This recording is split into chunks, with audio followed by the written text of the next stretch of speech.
We are good to go. So, good evening, everyone. Thank you for joining us this evening for another Q&A session with one of our 109th Assembly candidates. Tonight, we are going to be joined by Andrew Joyce, who is one of my partners in government over on the county side. For those of you who don't know who I am, my name is Megan Keegan. I serve on the Albany Common Council representing the 9th Ward. For anyone who's joining from New Scotland and Guilderland, I will give the caveat that most of the questions that we are asking this evening are very focused on the city of Albany. However, there's some great information that is still applicable to our towns. I have not explicitly endorsed anybody in this race. However, what I have done is offered to sit down with these Q&A sessions so that my voters can head to the polls well-informed to make the appropriate choice in the upcoming primary. Early voting starts next Saturday and will be running through June 23rd. Primary day is June 25th, so we hope to see you all out at the polls. All of the candidates that are sitting down for these Q&As were given questions in advance. They're all the same questions. And, hopefully they prepared to provide you with some really thoughtful answers. And without further ado, I'm going to kick things over to Andrew Joyce to tell us a little bit about himself and why he stepped up to run for the 109th Assembly seat. Hey, good evening, everyone, and thank you, Councilmember Keegan and Megan, as I know you, for the opportunity to come in and speak tonight to individuals and in your district and everyone watching.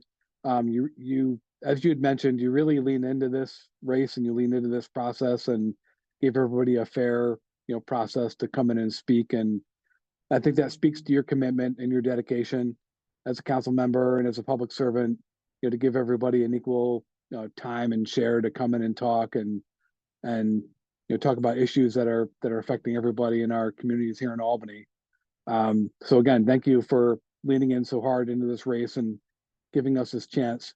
My name is Andrew Joyce. I've been a Albany County legislator for the past 8 years. For 6 of those years, in that term, I served as chair of the legislature. 2 years into my first term, my colleagues elected me chair of the legislature. Spent most of that time through the pandemic, kind of navigating that process as well. I think I've learned a lot, about the legislative process and how to make things happen and work, through different processes. I may not look or sound or present like the most progressive and most accomplished legislator in this race, but I believe that I am. We've done a lot of incredible things over the past 8 years in the legislature. I've been working very hard, and I believe that uniquely suits me, towards this assembly seat. And all the things that I've accomplished in the Albany County legislature over the past several years, I think I can do so on a much bigger scale in the New York State Assembly. Well, thank you for that. Sure. My first question for you this evening really has to do with Assemblymember Fahey and her record in the Assembly. I mean, we've been blessed to have such an exemplary and savvy advocate. And fortunately or unfortunately, she's moving up to the Senate. And with her departure, there are a number of bills and everything from climate change to consumer protections to gun control that will essentially die at the end of this session and at the end of her term. And I'm sure she's going to continue to advocate on those issues in the Senate, but we will still need an advocate in the Assembly to continue her work. Mm-hmm. If elected, what specific bill or bills, if any, do you plan to take up in the Assembly? And as a follow-up to that, is there anything that you would not champion in her absence? Well, I think you're exactly right in your assessment of Assemblymember Fahey. She's rising to the level of the state Senate, and it's rightfully so. I'm proud to support her in that role. She has been a champion on the environment, specifically in the Assembly in the 109th. And one of the things that I learned as chair of the county legislature is environmental legislation and the things that we need to do now in the midst of a climate crisis is complicated, and it's difficult to school up and make your fellow members understand what you're trying to do, especially at the local government county level. In Albany County, we've created a conservation, sustainability, and green initiatives committee We've banned the creation of waste burning facilities in Albany County, done a number of difficult things. And I think that's one of the things that I would like to do to follow in Assemblymember Fahey's footsteps is take on the hard challenges for the environment. The New York Heat Act is something that I think we should pick up and try to continue forward in the next 5 years, and continue to educate the voters and the members about the benefits of moving away from fossil fuels and electrifying our grid and shoring up our grid. I'm the son of a union electrician, and I'm all about the electrification of our grid and moving away from fossil fuels. But specifically, legislation that I would like to work on, continue in Pat Fahey's footsteps on doing the hard things as it relates to our environment, and making strides towards things that we need to do in the midst of a climate crisis. And something else I've talked about, and something else is near and dear to me, we're in the midst of a mental health crisis now, and there's a number of issues at stake now, and things that we've done in Albany County to try to address that. But one of the individuals or groups that kind of disproportionately affected amidst this crisis are veterans. Governor Hochul convened a temporary task force on veteran suicide 1 year ago. Their initial report was due a year ago, and the legislative recommendations were due in June, and they were not provided yet. But I'm hope to, if I'm elected, to build upon what we've done in Albany County towards the mental health crisis, and do what we can for veterans in Albany County as well, and in the 109th too. Thank you for that. Yep. Certainly much needed. Yeah. For my next question for you, this really gets to the brass tacks of City of Albany and our tax levy. We are really uniquely challenged here in the City of Albany with regard to revenue and aid and incentives to municipalities, or AIM funding. With more than 62% of our land tax being exempt, these financial burdens fall squarely on city residents and businesses, both in terms of school taxes and city taxes. With the newly drawn Assembly district lines, the burden for advocacy for the City of Albany to receive its fair share of state aid falls squarely on whoever will represent us in the 109th. As the New York State budget is known to be decided ultimately by the governor and leadership in the Assembly and the Senate, maintaining a working relationship with leadership is often pivotal to meeting Albany's needs. How will you form and develop key relationships to ensure that Albany continues to get its fair share of funding? Well, one of the things that I've learned in the Albany County Legislature as its chair, I began 2 years and then was elected chair, what it means to work in a legislative environment, work amongst different interests and competing bipartisanship, and working along those lines as well.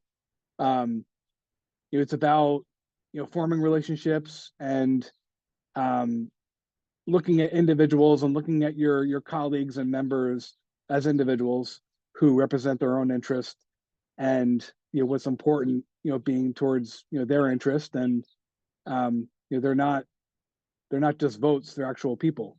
I think particularly Assemblymember Fahey and Assemblymember McDonald have kind of led the example and have provided an example for what it means to live and work in that environment, and advocate for us here on the 109th, and as it relates to a larger scale and a larger scope in the legislature. That's something that I've worked, and I've learned how to work in that environment in the Albany County Legislature, and we've had a lot of good progress here locally over the past 10 years as it relates to AIM funding for the City of Albany.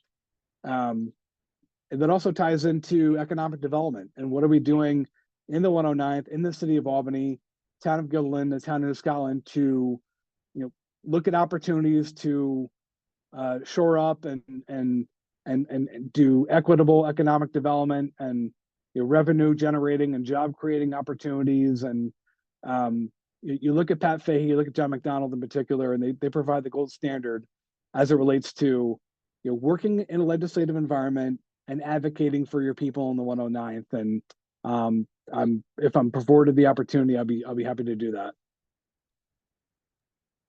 Thank you for that. A diverse point of view and perspective on issues is key to creating good policy, whether that's professional experience and expertise on a certain subject matter or lived experience that allows a person to fully understand how policy decisions will impact citizens. Far too often, we have well intentioned people who make decisions without fully understanding how a certain system works. The wrong levers get pulled, and it ends up falling short of what we promised to deliver. What do you bring to the table, whether it's your personal or professional life, that sets you apart from other candidates running for the 109th, that Yeah, will allow Megan, you to bring much needed perspective to state government? yeah. Well, I'm reminded of many conversations you and I have had on some of these issues and issues that have come up before the legislature and the Albany Common Council. And yes, it is about well-intentioned ideas and good policy, but that is not executed well and it's not advocated for, in the appropriate manner. Um, you know, specifically, between the Albany Common Council, the Albany County Legislature, I'll use eviction protection as an example. It failed to meet the standard in the Albany County Legislature because we weren't communicating things very well. Because in the Albany County Legislature, we have members in the city of Albany and the suburbs and all across a different spectrum. And you can have a good idea and put a lot of staff to it and a lot of budget to it and different processes.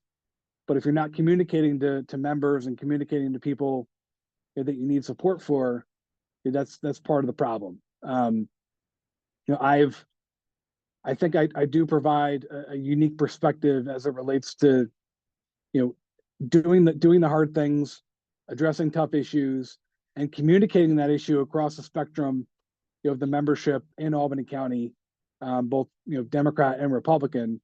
And it's about appealing to people and their own compassion and their own viewpoint, on any particular issue. And it's, I think, specifically what we can point to in Albany County is environmental successes and issues going forward that it provides a good perspective going forward for people. Looking at what we've done and you're just for people to see that these are tough issues, but if we work together towards them, we can provide a good opportunity. And as I mentioned previously, serving in the county legislature for 8 years and as chair for 6, it's interesting with as many members as we have in the county legislature. Many of them are vocal, some of them are not so much vocal, but it's a unique and particular skill set for that many members in a county level government going forward, to look at what we can do and provide that kind of scope. But I've, for me as chair of the legislature, looking back, being elected in the manner in which we were, it's just interesting. The things we were able to accomplish, especially in the midst of pandemic. The pandemic, disproportionately affected New York State, disproportionately affected Albany County, and that also exposed inequities in our system and inequities in our healthcare system and in county government. And these are things that we all kind of fell in on, but also things that we need to look at, need to face. And I think anyone that worked in this environment, during that time, were kind of we understood that you push the vaccines and you push the COVID tests towards individuals that they can't get to a doctor's office and that kind of thing. So just uniquely suited to look forward and go forward and provide that guidance going forward. So it's good. Thank you for that. Yeah. We are often left waiting for state law to catch up to upstate. And what I mean by this is that the New York metro area controls such a large share of votes that they're easily able to leverage action for things that impact the metro area, some of which would be beneficial statewide and some of which may not. But I think about things like enhanced protections for public workers in the penal code that are very specific to New York City, speed cameras in school zones that we had to wait several years in order to be expanded throughout the state, um, issues around commuter taxes that may benefit upstate cities. Our representatives have often voted in favor of these bills without necessarily leveraging or even asking why just this area and why not the whole state. How would you leverage your relationships to ensure that beneficial legislation isn't just enacted for New York City? Yeah.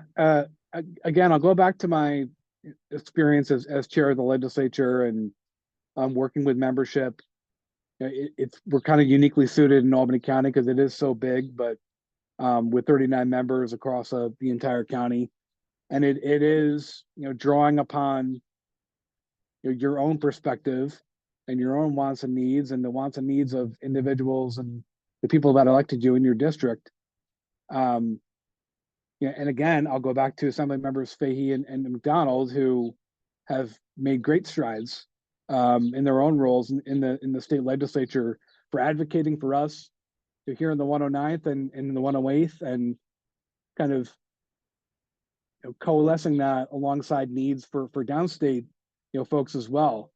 And yeah, a lot of what we're talking about now, a lot of things that we're being asked about now, kind of upstate, uh, southern tier, downstate type issues, and a lot of the discussion, with the budget and with the end of session now is kind of dominated by, downstate issues or New York City issues. But I think Assemblymember Fahey and Assemblymember McDonald in particular have provided a really good example and a glide path going forward for how we advocate for our own districts and our own priorities, uh, relating to what's going on in New York City.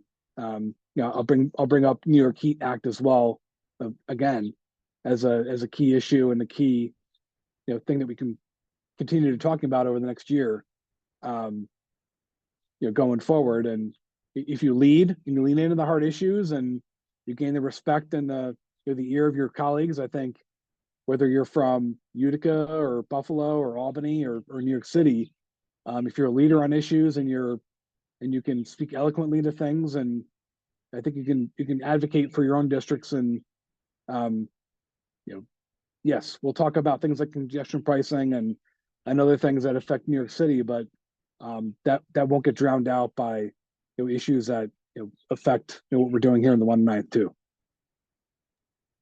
Thank you for that. And before we sign off for this evening, I wanted to just give you another opportunity. Is there anything that we didn't ask you this evening that you think is important for voters to know specifically about you?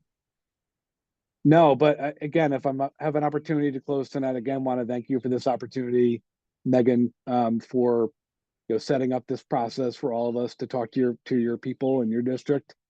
For those watching, about what we're doing. There's 6 candidates, I think, at this point. I've lost track. But everybody brings a unique something to the table as it relates to what they can do in the 109th Assembly District. Again, I'll mention what I mentioned before. I don't look, sound, or present like the most effective, progressive legislator in this race, but that's exactly what I am. I have been very hard at work over the past 8 years, working with everybody in the county towards innovative, progressive, game-changing legislation, in addition to the budget in Albany County, um, towards improving people's lives. And we mentioned a number of different issues tonight. We'll talk about public safety too to close out. Um, one of the more innovative and, according to our county sheriff, life-saving programs that we've instituted, the Accord program, in Albany County. Um, that's a public safety innovation that we're still kind of developing and we're working out. We would like to institute in Albany, the city proper as well. But there's good ideas, there's good policy, but the key point of that is bringing people along, to work with that. And Democrat, Republican, other government partners, private sector, educational partners. I have done the work, and we've worked, across, different spectrums, to make these things happen. And I hope voters, look at everybody's individual record in this race and, make a decision and see, well, this person did this person did that. What could they do in the state legislature? And I think if given the opportunity, all the work that I've done in Albany County, if I'm able to apply, my compassion and my focus on public service and my focus on helping people in the state legislature on a grander level, we'll be able to do great things. And I'm looking forward to that opportunity. Well, thank you so much for joining me this evening. I know you're very busy on the campaign trail, so I appreciate everyone taking out the time to speak to me and to be able to communicate with my voters. For those of you who joined us this evening, thank you for taking the time to listen to all the folks that are running to make a really well-informed choice. And without further ado, I'm going to sign us off. So have a good night, everyone. Thank you.